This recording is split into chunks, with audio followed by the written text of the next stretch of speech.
Je ne ferai plus jamais confiance à une fille. Ah bon? Je préfère ne plus aller à l'église, je préfère ne plus mettre les pieds sur aucune église et je préfère prier tout seul à la maison. Alors, j'ai l'habitude d'entendre ce genre de propos. Dans le premier cas, c'est parce qu'elle t'a dit non à une demande de mariage ou une demande en mariage en public. Eh bien, il n'y a rien d'anormal à cela. Nous devons apprendre à comprendre qu'un non est aussi une réponse qui n'a rien de mauvais.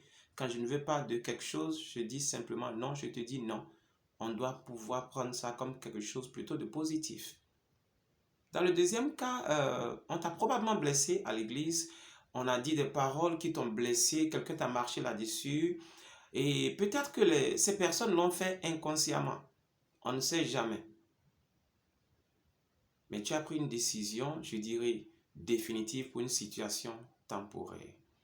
Alors laisse-moi te poser cette question-ci. As-tu seulement une identité? Est-ce que tu as seulement des normes, des standards auxquels tu tiens, qui sont personnels à toi et selon lesquels tu ne changeras jamais ta nature pour quoi que ce soit, pour qui que ce soit? Je m'en vais te poser une deuxième question. Est-ce que le paysan cesse de semer parce que la saison dernière, il a fait une mauvaise récolte ou que les récoltes n'ont pas du tout été bonnes? Une troisième question. Est-ce que tu cesses d'aller à ton boulot là parce qu'il y a un collègue qui t'embête tout le temps, un collègue que tu ne peux pas supporter? Et tu connais bien la réponse.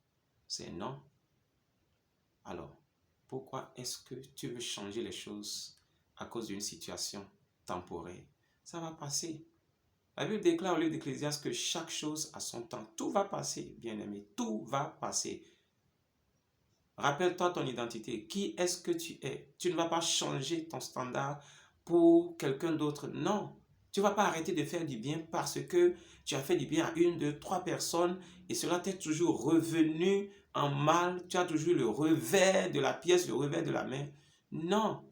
C'est à croire qu'en réalité, tu n'es pas convaincu toi-même que faire du bien est une bonne chose. Je voudrais t'encourager à ne pas changer ta nature pour une raison quelconque. Le scorpion ne va jamais arrêter de piquer, quelle que soit votre gentillesse envers lui. Au moment opportun, il va vous piquer. Pourquoi? Parce que c'est dans sa nature, aussi simple que ça. Que Dieu vous bénisse. Très belle journée à vous. Shalom. Better lives.